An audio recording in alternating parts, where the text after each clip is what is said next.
Assalamualaikum warahmatullahi wabarakatuh. Very good evening.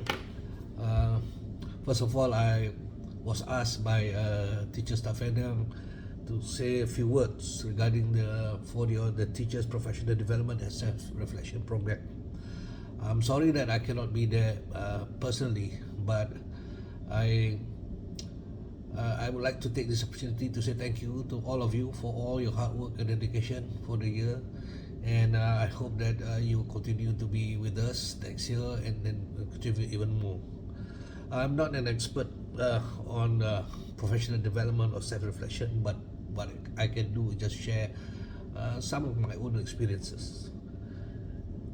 When you talk about professional development, you're talking about how to develop yourself professionally, and if you do so, no one can take away the professionalism or the knowledge or the skill that you have acquired.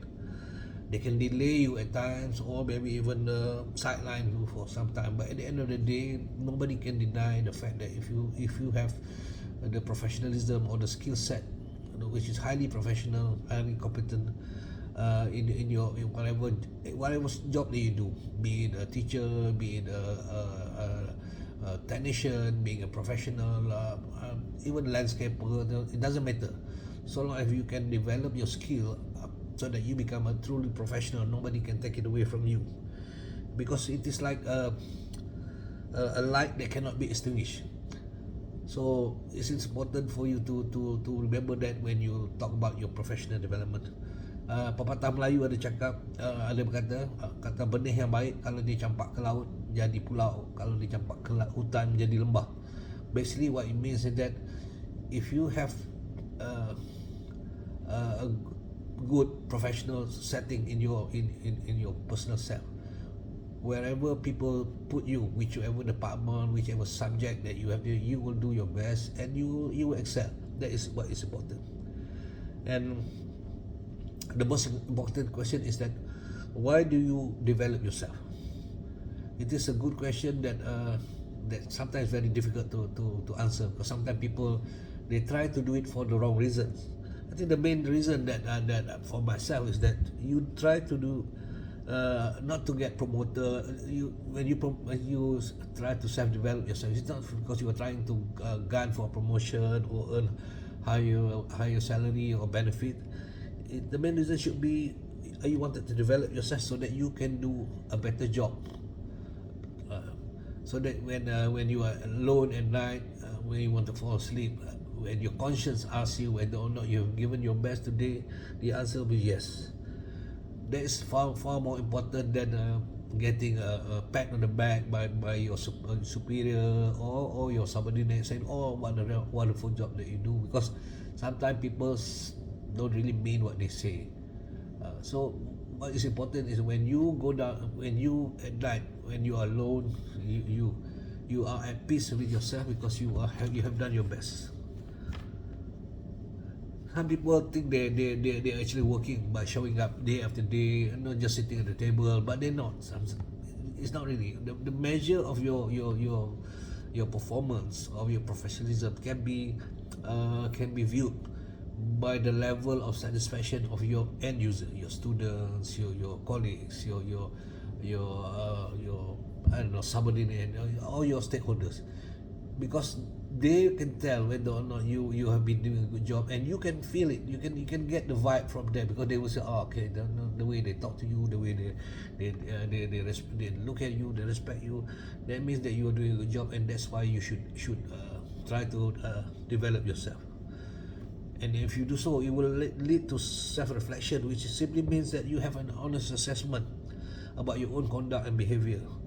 At the end of the day, like I said earlier, at the end of the day, you cannot fool yourself. You can fool other people some of the time, you can fool all the people some of the time, but never all the people all the time, and never yourself.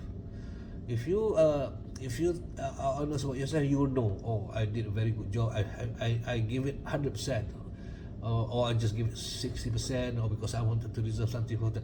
So at the end of the day, you know whether or not you have been being honest in terms of giving your best in the job that you do. But yeah, that's why self-reflection is important, because at the end of the day, it's all about what you think of yourself, not other things. People might say you're such a lousy person, but if you know that you have done the best, and your end user, the student, they appreciate it. They will love you for the rest of their life, and they will remember you. Like I remember my teachers who have gave me their best, even though they might be just a simple woodwork teacher, but still it's a knowledge that you carry for the rest of your life. When you do something, you will remember them.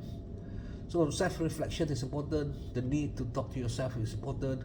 But I just need to warn you, don't talk to yourself in public, because otherwise you'll be spending time in Bukit Padang. So that's you have to be careful about that. Finally, just talk about rewards, and because at the end of the day, rezeki or reward sometimes doesn't come when you want it. God give you rezeki, or God give you when you pray for God for deliverance or anything. He doesn't. God doesn't give it to you when you want it. They give it. He will give it when you need it, or when you deserve it. When you deserve it, that is more important. So when you look at the rewards, or the satisfaction that you want from being a professional person, don't worry, because at the end of the day, no one can take away what is intended to you. What God has intended for you, no one can take it away. That is something that you need to know and be at peace with yourself. I guess that's all that I wanted to share. I don't know whether it makes any sense or not to you. I hope so. But once again, I would like to thank you for all your dedication and hard work. I think the school has done tremendously well, and then that it is a reflection of the teachers' commitment and professionalism itself. But at the same time, we can always continue to improve ourselves. If we have done, I don't know, 100%, maybe we can do 105% next year. And if we have successfully taught maybe 30 students this year, maybe we want to do 40 students next year. All the things we can always continue to improve, and also develop ourselves to be better individual, better person, better friend, better colleague, better just all around better human being to be around with. So I would like to end by saying that Merry Christmas for those who are celebrating, and a Happy New Year for the rest of us. And I look forward to see you again soon in 2024. And as we do more, we achieve more for LIS. Thank you very much. Take care. Have fun. Happy New Year. Bye.